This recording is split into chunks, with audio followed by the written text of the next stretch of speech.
Yes भाइयों, तो अभी हम चालू करते हैं एक्सरसाइज 3.1 और उसका क्वेश्चन नंबर 1 है। 1 का पहला पार्ट है हमारा 10 students of class 10th took part in a maths quiz, यानी 10 बच्चों ने मैथ की क्विज में पार्टिसिपेट किया। ठीक है।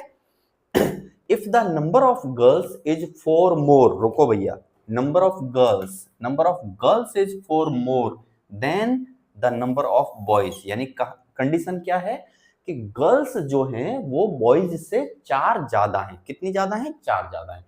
Find the number of boys and girls who took part in the quiz.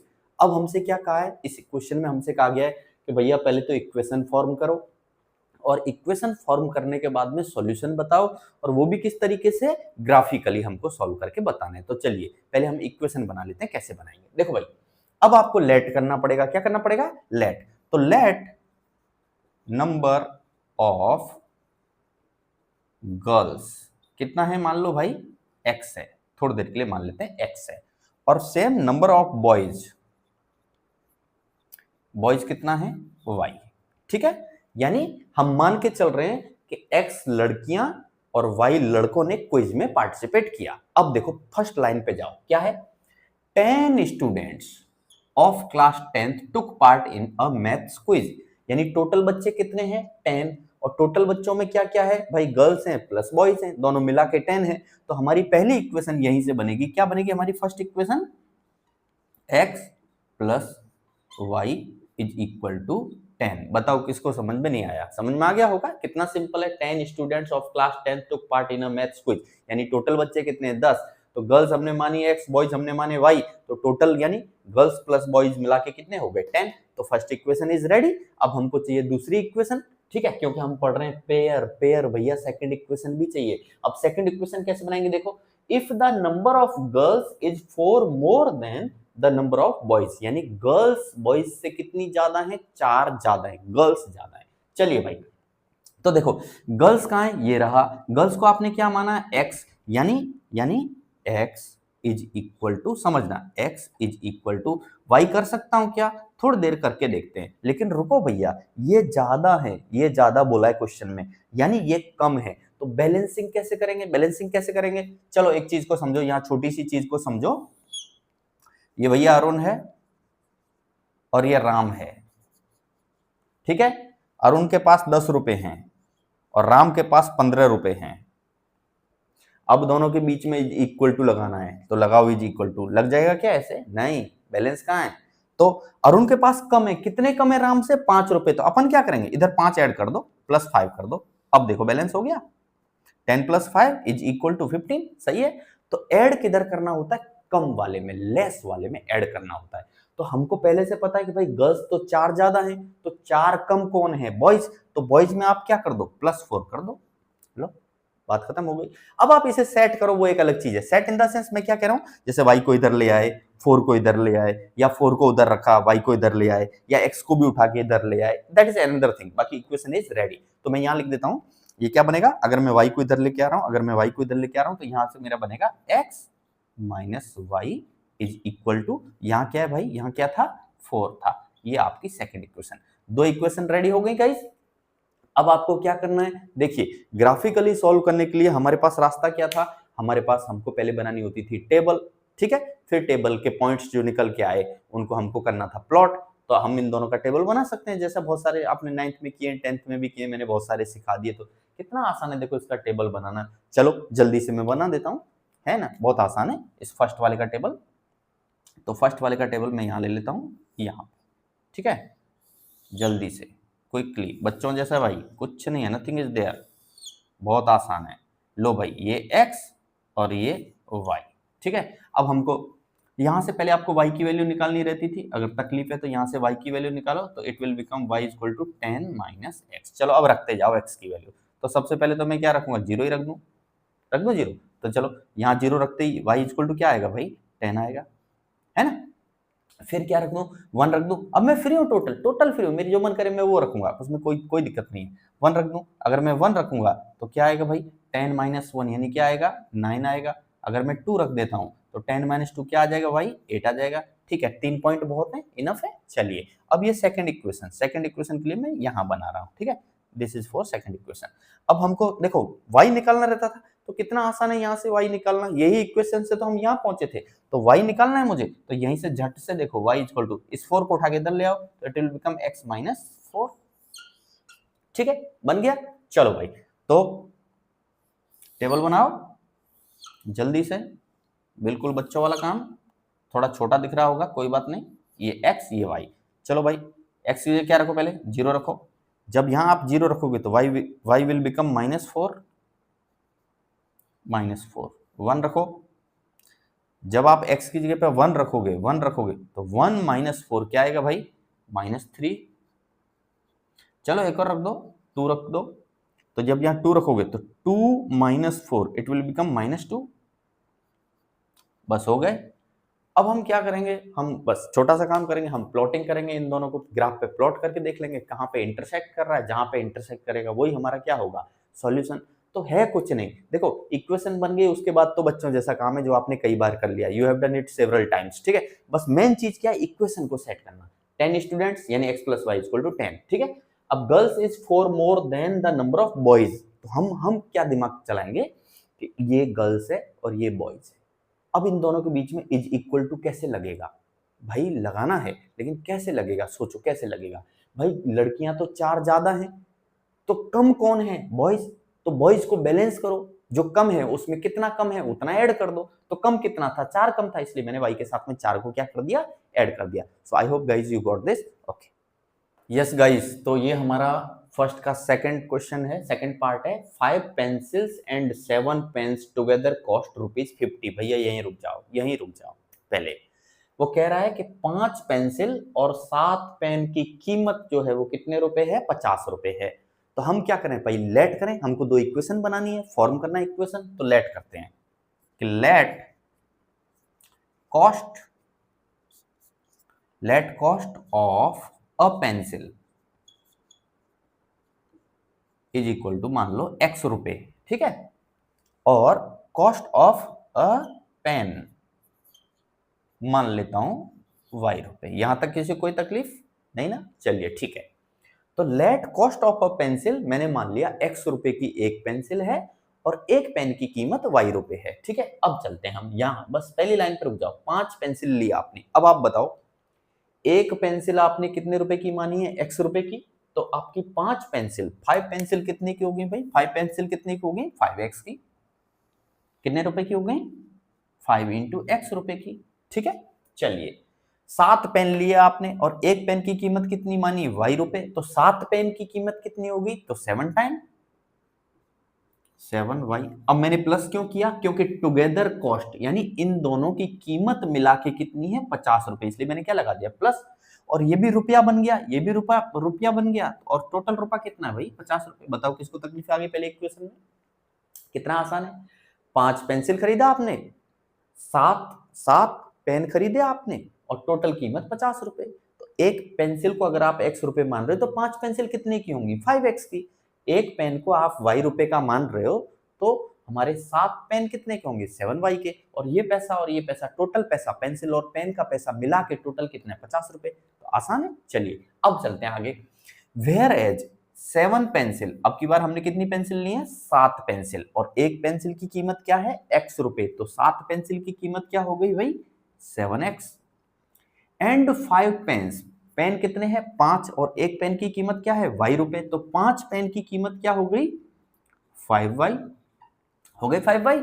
चलो ठीक है, अब वापस टुगेदर यानी इन दोनों की कीमत को मिला दूं मैं, ये कीमत प्लस ये कीमत को मिलाऊं मैं, तो इट विल कॉस्ट कितना भैया, कितना टुगेदर कॉस्ट कितना है, 46 रुपीज, यानी इज इक्वल टू क्या आ गया, 46। अब बताओ कितना आसान है इक्वेशन बनाना है, बन गई इक्वेशन।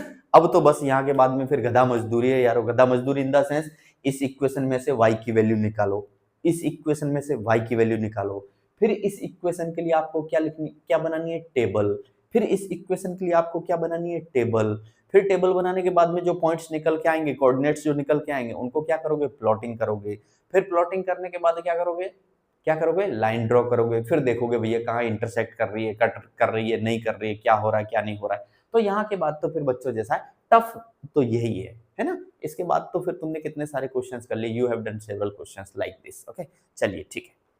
चलिए भाइयों, तो अब हम चलते हैं नेक्स्ट क्वेश्चन, हमारा सेकंड क्वेश्चन। उसमें कह रहा है कि आपको रेशियोज निकालने हैं, A1 A2 B1 B2 C1 C2 check करना है और आपको बताना है कि ये जो पेयर दिया गया है, ये फर्स्ट पार्ट ले रहा हूं मैं, ये जो दो लाइनें दी गई हैं यानी पेयर ऑफ लीनियर इक्वेशन जो लिया गया है वो ये दोनों लाइनें इंटरसेक्ट करेंगी या पैरेलल होंगी या कोइंसिडेंट होंगी। अब रुक जाओ, यहीं रुक जाओ। पहले पहले तो आप अपने दिमाग में ये चीज लेके आओ कि इंटरसेक्टिंग का केस क्या था।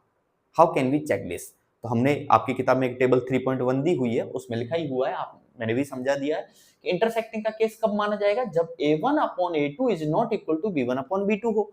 अगर ये कंडीशन रही तो मानेंगे कि इंटरसेक्टिंग का केस है। अगर पैरेलल का केस होगा तो पैरेलल के केस में भैया क्या सीखा, A1 upon A2 is equal to B1 upon B2 is not equal to C1 upon C2। अगर ये सिचुएशन आई तो हम कहेंगे कि ये दोनों लाइनें जो दी गई है वो कैसी हैं, पैरेलल हैं। और अगर कोइंसिडेंट का केस होगा तो उसकी कंडीशन क्या थी, कोइंसिडेंट की कंडीशन आपने पढ़ी थी, A1 upon A2 is equal to B1 upon B2 is equal to C1 upon C2। यानी इन तीनों में से कौन सा आ रहा है, अब ये तो हमको जब करेंगे तो ही पता चलेगा। तो चलो कर लेते हैं। चलो भाई, अब देखो यहां पे जो रहता है, यहां पे ये x का कोएफिशिएंट वो a, y का कोएफिशिएंट वो b और कांस्टेंट टर्म जो रहती है वो हमारी c। तो ये हमारा हो गया A1, ये B1, ये C1, ये हो गया A2 B2 C2। चलो रख देते हैं फटाक से, A1 अपॉन A2 निकालो भाई, A1 अपॉन A2 जल्दी बताओ, 5/7, 5/7 कॉमा लगा दो, कॉमा लगा दो। चलो भाई B1/B2 निकालते हैं, देखते हैं क्या आता है। तो B1/B2 क्या आएगा, इधर -4 है और इधर 6 है, तो इट विल बिकम -4/6। और गाइस अगर कट रहा है ना तो काट दो, छोटा कर लो, तो छोटा कर लेते हैं। चलो 2 से कट हो रहा है, मुझे दिखाई दे रहा है, तो 2 से ये 2 बार और 2 से ये 3 बार, इतना करके छोड़ दो, अब इससे फर्दर नहीं कर सकते। तो A1 अपॉन A2 इतना आया, B1 अपॉन B2 इतना आया। अब चलो तीसरा भी निकाल लो भाई, C1 अपॉन C2, कहाँ है भाई C1, ये रहा, कहाँ है C2, ये रहा, क्या आया 8/-9, या तो हम इसे ऐसे भी लिख सकते हैं -8/9, कोई फर्क नहीं पड़ता, ये माइनस को यहाँ लगा सकते हैं हम, ठीक है। चलिए अब गौर करो कौन सा कंडीशन बन रही है, कौन सा कंडीशन बन रही है भाई, देखो ये आपका A1/A2, ये आपका B1/B2 और ये आपका C1/C2।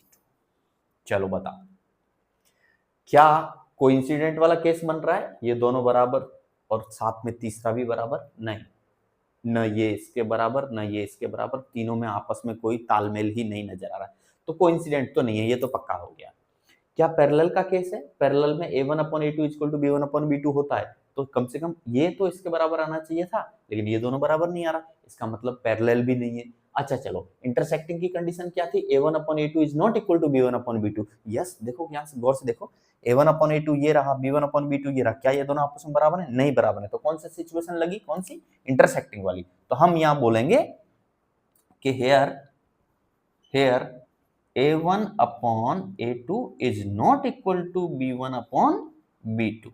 इसीलिए that's why this case is of intersecting lines। तो ये कैसी लाइनें मानी जाएंगी, ये दोनों की दोनों लाइनें कैसी मानी जाएंगी, इंटरसेक्टिंग। अब गाइस देखो इसमें 3 पार्ट है, एक पार्ट मैंने करा दिया, अब इसी तरीके से ये बच्चों की तरह आप 2 पार्ट और कर लेना, इसमें कुछ है नहीं, है ना, ठीक है। चलो भाइयों, तो ये हमारा थर्ड क्वेश्चन है, थर्ड क्वेश्चन का फर्स्ट पार्ट मैं ले रहा हूं। और अब की बार आपसे क्या पूछा गया कि बताओ ये जो पेयर है ये कंसिस्टेंट है या इनकंसिस्टेंट है, ये हमसे पूछा गया है। तो गाइस मैंने एक्सप्लेन किया था, आपकी टेबल 3.1 में भी दिया हुआ है, आप समझो। इंटरसेक्टिंग का केस इस टाइप का होता है और इंटरसेक्टिंग किस में आता है, कंसिस्टेंट में आता है, ठीक है। पैरेलल का केस कैसा होता है भाई, ये वाला इस तरीके का होता है पैरेलल, और पैरेलल किस में आता है, इनकंसिस्टेंट में आता है पैरेलल। और कोइंसिडेंट जो है उसका केस कैसा होता है, ऐसा होता है, और इसके बेस पे हम बोलेंगे कि कोइंसिडेंट क्या होता है, कंसिस्टेंट होता है। तो चलो अभी हम चेक कर लेते हैं, तो हमको पता चल जाएगा, अभी हम चेक कर लेते हैं तो हमको पता चल जाएगा कंसिस्टेंट है या इनकंसिस्टेंट है। तो पहले चेक करने के लिए भाई ये तो निकालना पड़ेगा, A1 A2 B1 B2 C1 C2, ये तो निकालना पड़ेगा। तो चलो जल्दी से A1/A2 बताओ भाई जल्दी से, क्या है 3/2। चलो B1/B2 जल्दी बताओ क्या है, B1/B2 यहाँ 2 है और यहाँ -3 है, तो 2/-3। C1/C2 चलो भाई C1/C2 क्या है, यहाँ 5 है, यहाँ 7 है। अब देखो, अब मैं ये इज इक्वल टू के इधर है, अरे भाई इन दोनों को अगर मैं इधर लेके आऊंगा तब ये इधर आके क्या होगा, -5, ये इधर आके क्या होगा, -7। अब -5/-7 करोगे तो माइनस तो दोनों तरफ से हट जाएगा, इसलिए मैं सीधा लिख रहा हूँ, क्या लिख रहा हूँ, सीधा 5/7। चलो भाई, कौन सा केस नजर आ रहा है, पहले तो ये देख लो, A1/A2, B1/B2, C1/C2, क्या क्या ये बराबर हैं? नहीं, कोई बराबर नहीं, कोई भी आपस में बराबर नहीं है। देखो ये 3/2, ये 2/3, और इसकी रामायण तो बिल्कुल ही अलग है। तो ये केस कौन सा हुआ, A1/A2 is not equal to B1/B2। So this is the case A1/A2 is not equal to B1/B2। चलिए, अब अगर ऐसा है, ये हमको यहां से पता चला कि ये ऐसा है, और अगर ये ऐसा है तो ये कंडीशन किसकी है, वो हमको यहां से पता चलेगी, जो हमको याद रखनी है। वो हमको पता है कि ये कंडीशन किसकी है, इंटरसेक्टिंग की। किसकी है, this is the case of intersecting lines, या this is the condition of intersecting lines. तो हमको पता चल गया इंटरसेक्टिंग है, इंटरसेक्ट करेंगी लाइनें, और अगर इंटरसेक्ट करेंगी तो सॉल्यूशन होगा, एटलीस्ट एक सॉल्यूशन, यूनिक सॉल्यूशन होगा, और भैया कम से कम एक सॉल्यूशन है तो फिर वो क्या है, कंसिस्टेंट है। सो ये केस कैसा है, कंसिस्टेंट। Got it. चलिए ठीक है, ये तो इसी का हम देखते हैं थर्ड क्वेश्चन का सेकंड पार्ट। इक्वेशन हमको ये दो दी गई हैं और वापस वही चीज, कंसिस्टेंट है या इनकंसिस्टेंट है, ये हमको बताना है। तो चलो, हमको ये तो निकालना ही पड़ेगा, इसके निकाले बिना कैसे बताएंगे। तो भाई A1/A2 क्या है, जल्दी से 2/4, 2/4। B1/B2 क्या है भाई, यहाँ -3 है, यहाँ -6 है, तो देखो -3/-6 लिखोगे तो माइनस से माइनस कट जाएगा, मुझे ऐसे ही समझ में आ रहा है। और 2/4 को भी पहले छोटा कर लो, 2 से कट हो रहा है, 2 1 जा 2, 2 2 जा 4, तो ये क्या आने वाला है, 1/2। और यहां से मुझे पता चल रहा है माइनस से माइनस कट जाएगा और 3 से 6 कट जाएगा, ठीक है। तो ये भी क्या आने वाला है, मुझे पता चल रहा है भाई 1/2। C1/C2, ये 8 है, ये 9 है, तो C1/C2 क्या आने वाला है भाई, 8/9। अब बताओ जरा कौन किसके बराबर है, बराबर नहीं है, कौन सी कंडीशन लग रही है। देखो A1/A2 is equal to B1/B2 is not equal to C1/C2, इसके बराबर नहीं है, लेकिन ये दोनों तो आपस में बराबर हैं, तो हम क्या कहेंगे, A1/A2 is equal to B1/B2 is not equal to C1/C2। Correct है।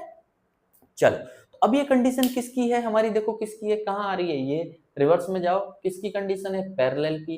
भैया पैरेलल क्या होता था, इनकंसिस्टेंट। क्या होता था, इनकंसिस्टेंट। तो हम लिखेंगे पैरेलल लाइंस, PARALLEL, पैरेलल का केस है, और अगर पैरेलल का केस है तो देयर इज नो सॉल्यूशन, कोई सॉल्यूशन ही नहीं होगा, और जब सॉल्यूशन नहीं होगा सो this is the case of inconsistent. ठीक है, चलिए, I hope you got this. चलिए गाइस, तो ये थर्ड क्वेश्चन का थर्ड पार्ट है हमारा। ये दो हमको इक्वेशन दी गई हैं, अगेन हमसे पूछा गया बताओ कंसिस्टेंट का केस है या इनकंसिस्टेंट का केस है। तो हम क्या करेंगे, वही चीज, A1/A2, B1/B2, C1/C2 निकालेंगे, फिर कौन सी कंडीशन बन रही है, ये जो तीन कंडीशन है उससे मैच करेंगे, फिर उसके आधार पर बोलेंगे कि कंसिस्टेंट का केस है या इनकंसिस्टेंट का केस है। चलिए, तो A1/A2, अब देखो भाई यहाँ तो दो हैं, न्यूमरेटर डिनोमिनेटर, लेकिन यहाँ ही अकेला है तो कोई नहीं, लो भाई 1 लगा सकता हूँ। 1 को डिनोमिनेटर में कहीं भी लगा सकते हैं, मैथमेटिक्स में कोई फर्क नहीं पड़ता, 1 से डिवाइड करने से क्या हो जाएगा, वैल्यू थोड़ी बदलेगी। ठीक है, चलो, तो A1 की जगह रखूंगा 3/2 डिवाइड बाई A2 की जगह रखूंगा 9/1। अब इसे ठीक करते हैं, सही कर लेते हैं। 3/2, ये जो डिवीजन की लाइन है ये मल्टीप्लिकेशन में कन्वर्ट होगी, ये जो 9/1 था ये उल्टा होगा 1/9। एंड नाउ चेक दिस, 3 से 9 कट रहा है भाई, हाउ मेनी टाइम्स, 3 टाइम्स, तो यहाँ बचेगा 1, यहाँ आएगा 3, तो 1 इंटू 1 यानी 1, और 3 इंटू 2 यानी क्या आएगा, 6, 1/6 आएगा। ठीक है, चलिए, अब B1/B2, तो भैया हमारा B1 क्या है, ये रहा 5/3 डिवाइड बाई B2 क्या है, देखो -10/1 है, साइन को छोड़ने का नहीं, गलती नहीं करने का, साइन के साथ लेने का, तो -10/1। अब सॉल्व करते हैं, तो 5/3 तो एज इट इज रहेगा, ये जो डिवीजन की लाइन थी ये मल्टीप्लिकेशन में कन्वर्ट हो गई, और ये माइनस साइन था तो चलो माइनस लगा दिया ब्रैकेट के साथ में। अब ये 10/1 था, इसे उल्टा कर दो, 1/10। नाउ सॉल्व दिस, 5 से 10 कटेगा हाउ मेनी टाइम, 2 टाइम्स। ठीक है, तो ऊपर बनेगा 1 इंटू 1, यानी माइनस तो साथ में है ये, तो -1 डिवाइड बाई 5 से 10 कट गया 2 टाइम, तो 2 इंटू 3 क्या आएगा, 6 आएगा। गौर करो, यहाँ 1/6 है, यहाँ क्या है, -1/6 है। अब C1/C2, भाई C1 क्या है, अगर इसको इधर लाओगे तो -7, C2 क्या है, -14, तो माइनस से माइनस कट जाएगा, इसलिए मैं डायरेक्ट लिख रहा हूँ 7/14। चलिए काट दो भाई, क्या आया 1/2। अब बताओ कौन सा केस है। देखो न ये इसके बराबर न ये इसके बराबर, कोई किसी का बराबर नहीं है, तो कौन सा केस हो गया, a1/a2 is not equal to b1/b2। और ये सिचुएशन ये रही, a1/a2 is not equal to b1/b2 and this is the case of intersecting lines, है ना, इंटरसेक्टिंग का केस है। और अगर इंटरसेक्टिंग है तो एटलीस्ट क्या रहेगा, कम से कम एक सॉल्यूशन रहेगा, यूनिक सॉल्यूशन रहेगा, और उस सॉल्यूशन की वजह से हम इसे क्या कहेंगे, consistent. So this is the case of guys consistent का केस है, ठीक है। चलिए this is our fourth of question number third. तो थर्ड का ये फोर्थ पार्ट है। अब देखो तो कर लेते हैं वही काम, कंसिस्टेंट इनकंसिस्टेंट बताना है तो जो गधा मजदूरी करते आए हैं वही करो भाई, और क्या है, नया कुछ नहीं है। चलिए तो a1 मालूम चल रहा है 5 है और a2 मालूम चल रहा है -10 है, तो 5/-10, so what will be the value, -1/2। 5 से ये कट हो जाएगा। b1/b2, b1 क्या है भाई, क्या नजर आ रहा है, -3, b2 क्या नजर आ रहा है, 6, 3 से 6 कट जाएगा तो वापस क्या आएगा, -1/2। c1/c2 क्या है, अब रुक जाओ, देखो या तो डायरेक्ट 11/-22 करो, या तो फिर 11 को इधर लाओगे तो ये माइनस का होगा, और -22 को इधर लाओगे तो ये प्लस का होगा। अब या तो डायरेक्ट उठा लो आप, 11/-22 उठा लो, या फिर इनका साइन चेंज करके उठाओ, इसको करोगे -11 तो इसको करोगे +22, ये आपके ऊपर है। तो मैं सीधा कर रहा हूँ c1/c2, चलो इसको इधर लाओगे तो ये क्या हो जाएगा, -11/c2, इसको इधर लाओगे तो ये क्या हो जाएगा, प्लस का 22। अब 11 से 22 भाई कट रहा है, मुझे मालूम है, माइनस तो साइन है ही है, तो 1/2। अब देखो क्या केस है, देखो a1/a2, b1/b2, c1/c2 तीनों क्या आ रहा है, -1/2, -1/2, -1/2। तो विच इज द केस, कौन सा केस है, ये रहा भाई, a1/a2 is equal to b1/b2 is equal to c1/c2, कौन सा केस है, कोइंसिडेंट। अब कोइंसिडेंट में तो कितने सारे पॉइंट कॉमन होते हैं, कितने सारे सॉल्यूशन होते हैं, बहुत सारे होते हैं, है ना, infinitely many solutions are there. इसलिए हम इस केस को भी किस में लेंगे, किस में लेंगे, कंसिस्टेंट का केस है ये, this is the case of consistent, ठीक है। यस भाइयों, तो ये है हमारा फिफ्थ पार्ट क्वेश्चन थर्ड का फिफ्थ। तो आपको दिया गया 4/3x + 2y = 8 और 2x + 3y = 12, और आपसे कहा गया है बताओ भाई कंसिस्टेंट है या इनकंसिस्टेंट है, कौन सा केस है ये। तो चलो उसे जो भी पता करने के लिए ये तो हमको निकालना ही पड़ेगा, चलो निकालो जल्दी से। a1, अब देखो a1 तो 4/3 लेकिन a2 अकेला पढ़ रहा है, अकेला क्यों पढ़ने देंगे, इसके नीचे 1 लिख दो, है ना, इसको भी बराबर कर देते हैं। चलो तो a1 आएगा 4/3 डिवाइड बाई a2 क्या बन गया भाई, 2/1। सॉल्व करो, इस ये तो न्यूमरेटर तो एज इट जाएगा, ये जो डिवीजन की लाइन है, ये वाली डिवीजन की लाइन मल्टीप्लिकेशन में कन्वर्ट होगी। अब इसे उलट दो, तो ये 2/1 था, ये हो जाएगा 1/2। नाउ सॉल्व दिस, 2 से 4 कट रहा है 2 बार, तो 2 × 1 यानी इट विल बिकम 2, और नीचे क्या आएगा भाई 3, ठीक है। चलो b1/b2, अब ये तो आसान है, यहाँ 2 है यहाँ 3 है, तो हमको साफ ही दिख रहा है 2/3। और c1/c2, भाई c1 क्या है 8 और c2 क्या है 12, तो 8/12 कट रहा है, कुछ कट रहा है 4 से, है ना, 4 से काट सकते हैं, 4 2 8, 4 3 12। अब देखो भाई ये 2/3, ये भी 2/3, ये भी 2/3, कौन सा केस है भैया, कौन सा केस है, ये रहा केस a1/a2 = b1/b2 = c1/c2। क्या मामला होता है, कोइंसिडेंट। कोइंसिडेंट बोले तो एक लाइन के ऊपर ही दूसरी लाइन, एग्जैक्टली ऊपर दूसरी लाइन। अब तो वहां तो बहुत सारे कॉमन पॉइंट्स होंगे, है ना, बहुत सारे, तो अपन उसे कहते हैं इनफाइनाइटली मेनी सॉल्यूशंस। जब इनफाइनाइटली मेनी सॉल्यूशंस हैं तो वो केस कैसा है, कंसिस्टेंट का केस है। सो this is also the case of consistent. Okay guys, I hope you got this. Okay yes भाइयों, तो हमारा फोर्थ क्वेश्चन है। अब ये जो फोर्थ क्वेश्चन है ना, ये थर्ड क्वेश्चन से एक स्टेप आगे है, कैसे समझते हैं। थर्ड क्वेश्चन में कहा था कि बताओ कंसिस्टेंट है या इनकंसिस्टेंट है, बस इतना ही था।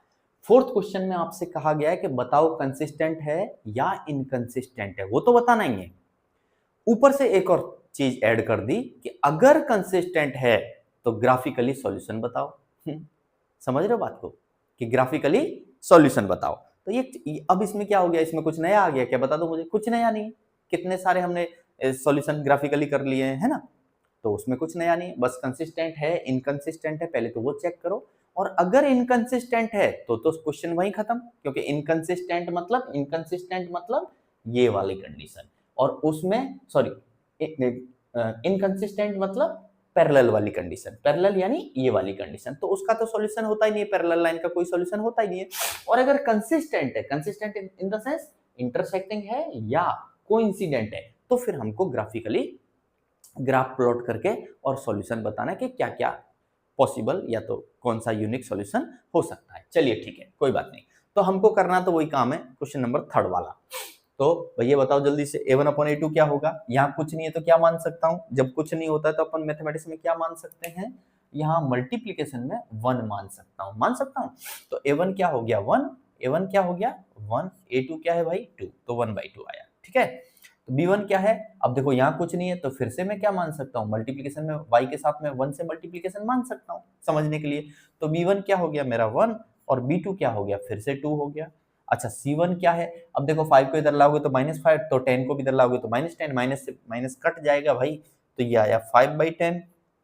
अब ये दोनों कट हो रहे हैं आपस में, तो फिर से क्या आया? 1/2। जरा तीनों को देखो, 1 2 3, तीनों आपस में कैसे हैं? बराबर हैं। तो पहले तो बताओ केस कौन सा है, कंसिस्टेंट या इनकंसिस्टेंट? रुको, जब तीनों आपस में बराबर हैं तो दिस इज द ये वाला केस है, और ये वाला केस बोले तो कोइंसिडेंट वाला केस, और कोइंसिडेंट बोले तो कंसिस्टेंट।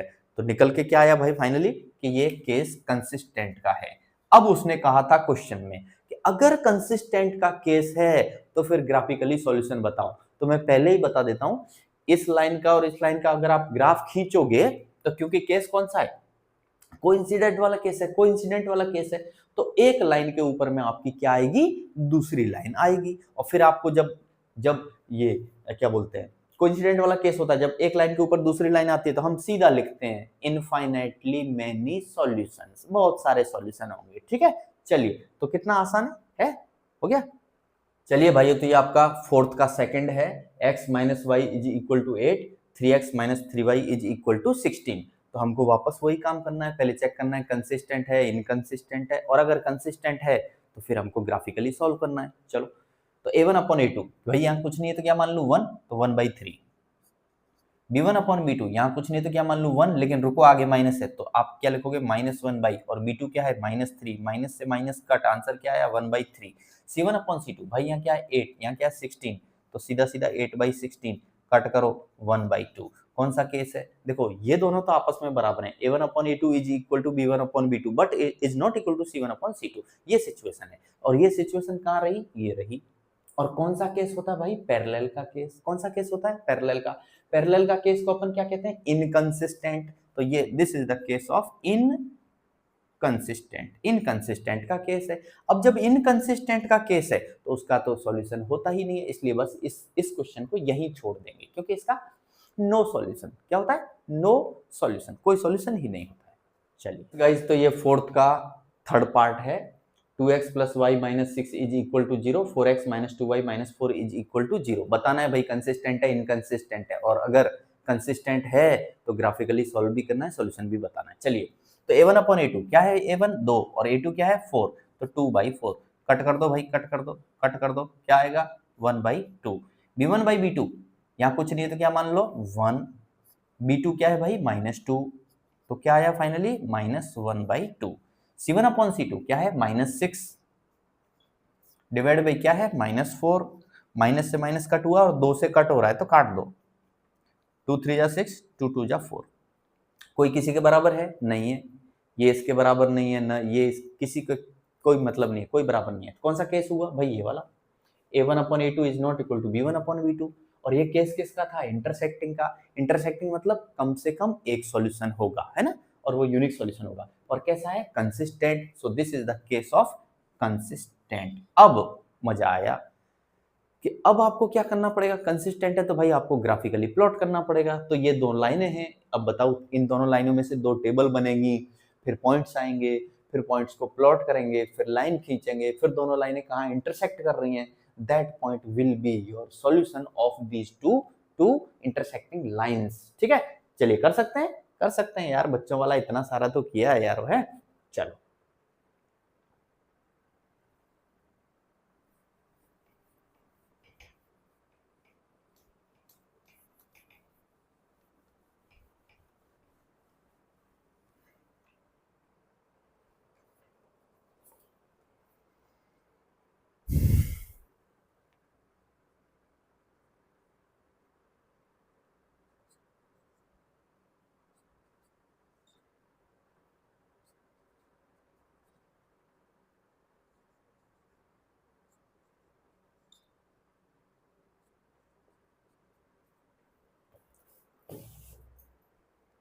चलिए भाइयों, तो ये है हमारा फोर्थ का fourth, 2x minus 2y minus 2 is equal to 0, 4x minus 4y minus 5 is equal to 0। हमको बताना है कंसिस्टेंट है या इनकंसिस्टेंट है, और अगर कंसिस्टेंट होता है तो हमको ग्राफिकली उसका सॉल्यूशन भी बताना है। चलिए चेक कर लेते हैं। तो a1/a2 क्या है, 2/4।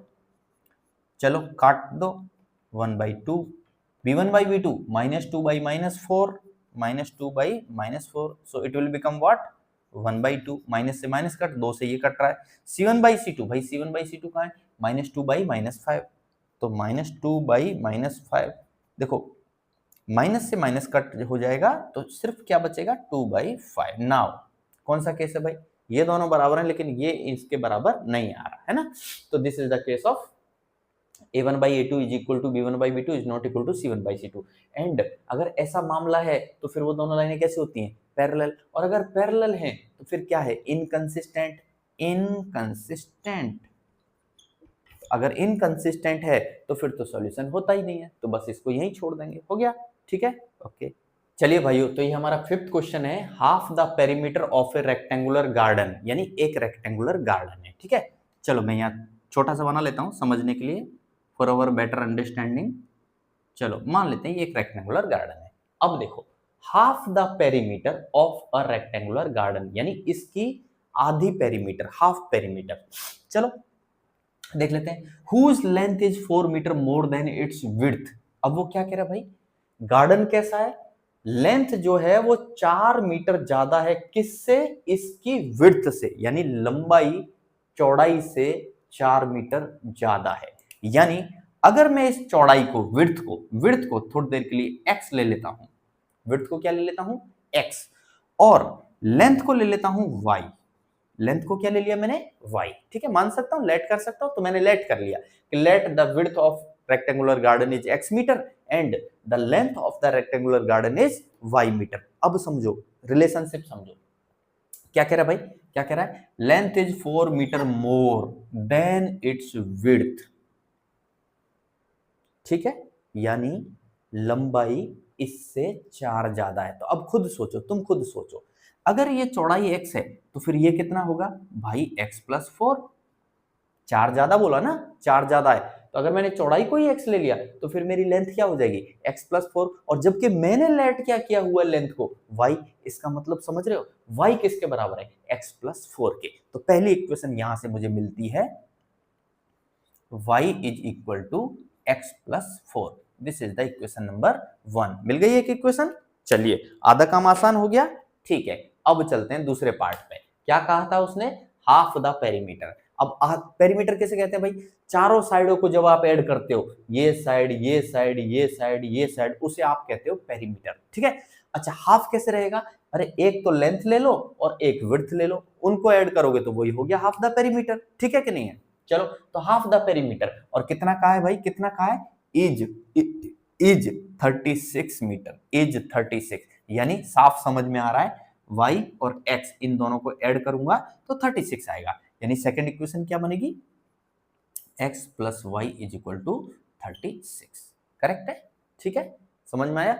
अच्छा अब आपके पास ये दो इक्वेशन आ गई, अब आपको इनको सॉल्व करना है और सॉल्व करके बताना है। और भैया सॉल्व, ये पूरी एक्सरसाइज जो 3.1 है आपकी, ये किसके बेस्ड है, किसके बेस्ड है, ये बेस्ड चल रही है ग्राफिकल के, ग्राफिकली सॉल्व करना है। तो चलो कर लोगे ग्राफिकली सॉल्व, अब इक्वेशन बना दी मैंने, अब क्या दिक्कत है, अब तो कर लो यार, ये तो y निकला ही हुआ है, इसके लिए एक टेबल बना दो, इसके लिए एक y निकाल के टेबल बना दो, और फिर भैया दो लाइनें खींच दो, और दो लाइनें खींच के देख लो कि कहाँ इंटरसेक्ट हो रहा है ना, आसान है ये। This is the equation number 2, so solve this, कर सकते हैं, कर सकते हैं। नेक्स्ट क्वेश्चन है सिक्स्थ क्वेश्चन, और ये क्वेश्चन बड़ा इंटरेस्टिंग है। कैसे इंटरेस्टिंग है समझते हैं। देखो आपको एक लीनियर इक्वेशन दे दी गई है, ठीक है, यानी एक लाइन आपको, एक लाइन की इक्वेशन आपको दे दी गई है, और आपसे पूछा गया कि बताओ दूसरी लाइन किस तरीके की हो सकती है, पॉसिबल, हाँ पॉसिबल, और 3 कंडीशन बताइए, उनके बेस पे बताना है कि भाई इंटरसेक्टिंग अगर बनाना है, इंटरसेक्टिंग मतलब ये एक लाइन तो हो ही गई, आपको एक और लाइन लिखनी है, यानी लीनियर इक्वेशन आपको एक और लिखनी है, और ये इक्वेशन और वो जो हम लिखेंगे वो इक्वेशन को अगर ग्राफिकली प्लॉट करें तो वो मामला कैसा होना चाहिए, इंटरसेक्टिंग मामला होना चाहिए। सेकंड, कि दूसरी लाइन इस तरीके से लिखो, सेकंड लीनियर इक्वेशन इस तरीके से लिखो कि ये इक्वेशन और वो जो हम लिखेंगे वो इक्वेशन दोनों कैसी हों, पैरेलल हों, यानी ग्राफिकली प्लॉट किया जाए तो पैरेलल होनी चाहिए। This is the second case. Third case कि दूसरी लाइन इस तरीके से लिखो, आप एज्यूम करो कि ये दी गई लाइन और वो जो आप आंसर लिखोगे वो दोनों कोइंसिडेंट हो, यानी अगर दोनों को ग्राफिकली प्लॉट किया जाए तो एक लाइन के ऊपर दूसरी लाइन आए। अच्छा अब रुक जाओ, याद करो इंटरसेक्टिंग का केस क्या था भाई, a1/a2 is not equal to b1/b2। रुको अभी, बस यहीं से लिखेंगे, हम यहीं से लिखेंगे। ये जो कंडीशन है ना अपनी, ये कंडीशन से, इसलिए मैं कह रहा हूं इंटरसेक्टिंग की कंडीशन अच्छे से याद कर लो, पैरेलल की कंडीशन अच्छे से याद कर लो, कोइंसिडेंट की कंडीशन अच्छे से याद कर लो। अब हम लिखते हैं, चलिए कैसे लिखेंगे, देखो मजा आएगा, बहुत बहुत मजा आने वाला है। इंटरसेक्टिंग क्या कंडीशन थी, a1/a2 is not equal to b1/b2। ये लाइन तो दी गई है, ये मेरा क्या है भाई a1, ये क्या है b1, ये क्या है c1। अब आप अपने दिमाग से कुछ भी ऐसा लिखो कि ये a1 है और आप जो लिखोगे वो, ये b1 है और आप जो लिखोगे वो बराबर नहीं आ जाना चाहिए, नॉट इक्वल टू आना चाहिए, तभी तो इंटरसेक्टिंग बनेगा ये लाइन और हम जो आंसर लिखेंगे वो लाइन। तो चलो यहां दो है तो मैं यहां कर देता हूं कुछ कुछ उल्टा पुल्टा कर देता हूं, 5x, यहां 3 है तो 4y कर देता हूं, यहां 8 है तो चलो मैं प्लस का 7 कर देता हूं इज इक्वल टू 0। अब बताओ किसकी खोपड़ी में नहीं बैठ रहा है, देखो करके देख लो, करके देख लो अगर डाउट है तो। a1 है आपका 2 और मैंने a2 क्या लिख दिया अपनी मर्जी से, ये a2, ये मेरा हो गया b2 और ये मेरा हो गया c2। चलो करो, लगाओ खोपड़ी। a1/a2 करोगे तो भाई क्या आएगा, यहाँ 2 है यहाँ 5 है तो बनेगा 2/5। क्या बनेगा 2/5, क्या बनेगा 2/5। अच्छा b1 यहाँ क्या था, क्वेश्चन क्या था 3 और मैंने क्या ले लिया 4 ले लिया b2 को, है ना, b1 था 3, b2 को मैंने ले लिया 4, तो b1/b2 क्या बनेगा, यहाँ 3 है यहाँ 4 है, 3/4। बताओ दोनों बराबर हैं क्या, नॉट इक्वल टू। ये तो मैंने खुद से किया है क्योंकि मैं यही तो चाहता था कि ये दोनों बराबर नहीं आए। तो ऐसी कोई भी इक्वेशन आप लिख सकते हो, सारे आंसर सही माने जाएंगे, बस ये कंडीशन फुलफिल होनी चाहिए। तो लो हो गया भाई इंटरसेक्टिंग का, ये रहा हमारी दूसरी लाइन। अब ये मैं a2 b2 c2 हटा दूं, अब तो तुम समझ गए ना। चलिए ये हटा दिया, तो ये हमारा एक हो गई, एक इमेजिनरी ऐसी लीनियर इक्वेशन हो गई कि इसको और इसको दोनों को ग्राफ पर प्लॉट करोगे तो पक्का एक जगह पे इंटरसेक्ट करेंगे, यानी एक यूनिक सॉल्यूशन होगा। ठीक है, चलिए पैरेलल। अब देखो इस कंडीशन को फॉलो करो, इस कंडीशन को, a1/a2 is equal to b1/b2 तो होना चाहिए, लेकिन c1/c2 नहीं होना चाहिए। तो कैसे करेंगे, देखो यहां 2 है, मैं डबल करूंगा, जस्ट देखना 2 का डबल करूंगा तो क्या आ जाएगा 4x आ जाएगा, 3 का डबल करूंगा तो क्या आ जाएगा 6y आ जाएगा। लेकिन इसका डबल नहीं कर दूंगा, इसका डबल नहीं करूँ, इसे एज इट इज रहने देता हूं, मजा आ जाएगा। चलो भाई चेक कर लो, चेक कर लो, देखो a1/a2 क्या बनेगा, ये 2 है ये 4 है तो ये बनेगा 2/4। क्या बनेगा 2/4, a1/a2 बनेगा आपका 2/4। अच्छा b1/b2 क्या बनेगा, देखो यहाँ 3 है यहाँ 6 है तो ये बनेगा 3/6। ठीक है, c1/c2 क्या बनेगा, यहाँ 8 है और यहाँ 8 है तो क्या हो जाएगा 1 हो जाएगा। तो देखो 2/4, अब आप बोलोगे 2/4 भाई क्या होता है 1/2, 3/6 क्या होता है 1/2 और ये क्या है 1, तो ये दोनों तो बराबर हुए लेकिन ये बराबर नहीं हुआ। तो a1/a2 is equal to b1/b2 तो है but not equal to c1/c2। तो ऐसा कोई भी अपना दिमाग लगा के, अपनी कैलकुलेशन लगा के हम एक लाइन लिख सकते हैं, यानी एक लीनियर इक्वेशन बना सकते हैं अपने दिमाग से। ठीक है, चलिए अब कोइंसिडेंट। अब कोइंसिडेंट में क्या होता है, देखो ये तीनों बराबर होने चाहिए, a1/a2 is equal to b1/b2 is equal to c1/c2। तो अब की बार क्या करो, कुछ मत करो, ये जो इक्वेशन है इस पूरी इक्वेशन में किसी एक नंबर से मल्टीप्लाई कर दो through out, through out in the sense जैसे पूरी इक्वेशन को 2 से मल्टीप्लाई कर दिया, हटाओ तो क्या आएगा 4x plus 6y minus 16 is equal to 0। देखो थ्रू आउट पूरी इक्वेशन को 2 से मल्टीप्लाई कर दिया। अब चेक करो भाई, ये 2/4 क्या बनेगा 1/2, 3/6 क्या बनेगा 1/2, -8/-16 क्या बनेगा 1/2। तो कौन सी कंडीशन फुलफिल हो गई, a1/a2 is equal to b1/b2 is equal to c1/c2। ये फुलफिल करनी ही है अपने को, तभी तो वो केस क्या होगा कोइंसिडेंट का होगा। अब ऐसा नहीं है कि 2 से ही मल्टीप्लाई करना है, आप चाहो तो पूरी इक्वेशन को 3 से मल्टीप्लाई कर दो, थ्रू आउट पूरी इक्वेशन को 3 से मल्टीप्लाई कर दो, तो वो जो यहाँ पे जो भी इक्वेशन आएगी, लीनियर इक्वेशन आएगी, वो इक्वेशन और ये जो इक्वेशन है, अगर इन दोनों को ग्राफिकली प्लॉट किया जाए तो डेफिनेटली एक लाइन के ऊपर में क्या आएगी, दूसरी लाइन आएगी। ठीक है, बस इतना सा काम था बच्चों वाला, थोड़ा सा दिमाग चलाना था, उल्टा दिमाग चलाना था। 7th क्वेश्चन है, ये 2 लाइनें हमको दी गई हैं, यानी लीनियर इक्वेशन हमको 2 लाइनों की दी गई हैं और हमसे कहा गया है कि भैया सबसे पहले तो ग्राफ प्लॉट करो दोनों लाइनों को।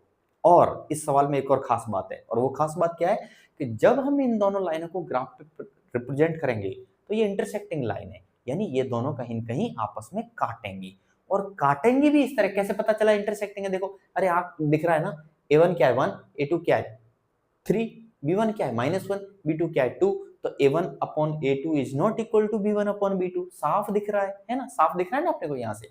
तो ये दोनों लाइनें कैसी हैं? इंटरसेक्टिंग लाइन है। अब जब ये इंटरसेक्टिंग है, आपस में काटेंगी, तो भाई अपना जो कार्टेशियन सिस्टम है, एक्स एक्सिस और वाई एक्सिस, तो ये दोनों लाइनें जब काटेंगी तो एक ट्राइंगल बनेगा, किसके साथ में? एक्स एक्सिस के साथ में। ठीक है, जैसे कि कभी भी 2 लाइनें कट करती हैं, चलो ये समझो, ऐसे ऐसे, ठीक है। अब मान लो 2 लाइनें आपकी कैसे जा रही हैं कि भाई एक लाइन आपकी यहाँ से ऐसे आ रही थी और दूसरी लाइन मान लो आपकी ऐसे आ रही थी, ये 2 लाइनें आई। तो अब देखो यहाँ कट हुई, लेकिन एक्स एक्सिस के साथ में क्या बन रहा है? क्या बन रहा है? ट्राइंगल जैसा बन रहा है, नहीं बन रहा है? अब आपसे कहा गया कि बताओ ये ट्राइंगल के वर्टिसेस क्या होंगे। वर्टिसेस मतलब कुछ नहीं, ये पॉइंट, ये पॉइंट और ये पॉइंट, ये 3 पॉइंट के कोऑर्डिनेट्स हमको बताने हैं। तो उसमें क्या हो गया? क्या मुसीबत आ गई?